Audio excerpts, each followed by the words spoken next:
My name is Emma Yee. I'm from Austin, Texas, and I'm a junior at Columbia University in the city of New York, where I study chemical engineering. This summer, I've been working at NASA Glenn Research Center in the Combustion branch.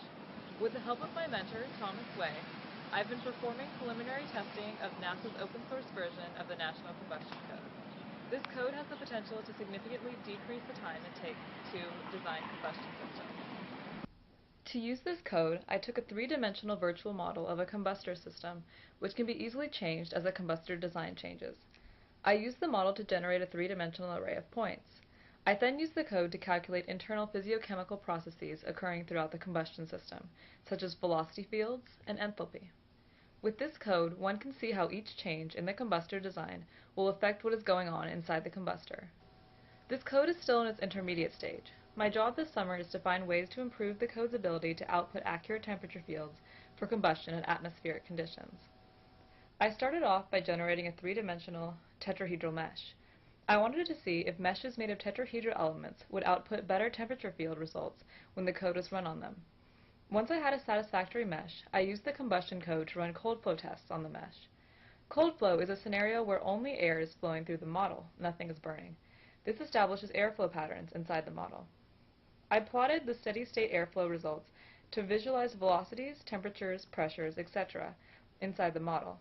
Once I established accurate airflows, I began running virtual ignition tests with the code. I would specify where I wanted to inject fuel, the angle of the fuel spray, etc. I also specified the location and burn duration of a heating element to initialize the ignition process. My goal was to initialize fuel vaporization and ignition and create a self-sustaining flame. I ran dozens of virtual ignition tests, repeatedly refining my original mesh and changing many fuel input parameters. With my latest results, it appears that I have established a stable flame. Particles are burning at the same rate as they are being inputted. The temperature field shows the hottest region where the fuel is being injected. Carbon dioxide and water combustion products are being generated in the flame region. However, I will have to run this scenario for much longer and wait until the hot region at the end of the combustor exits the outlet. Then I will examine my final code output and compare it to experimental results from an actual combustor operating at the same conditions. By tweaking various parameters in my fuel ignition tests, I am trying to obtain temperature fields that closely resemble what actually happens in real life. Accurate temperature field generating capabilities will put the code one step closer to becoming a useful, reliable tool in the combustor design process. In this process, I got to experience firsthand how much time you save in the design process by using virtual models and computational engines, and I also got more familiar with the combustion process.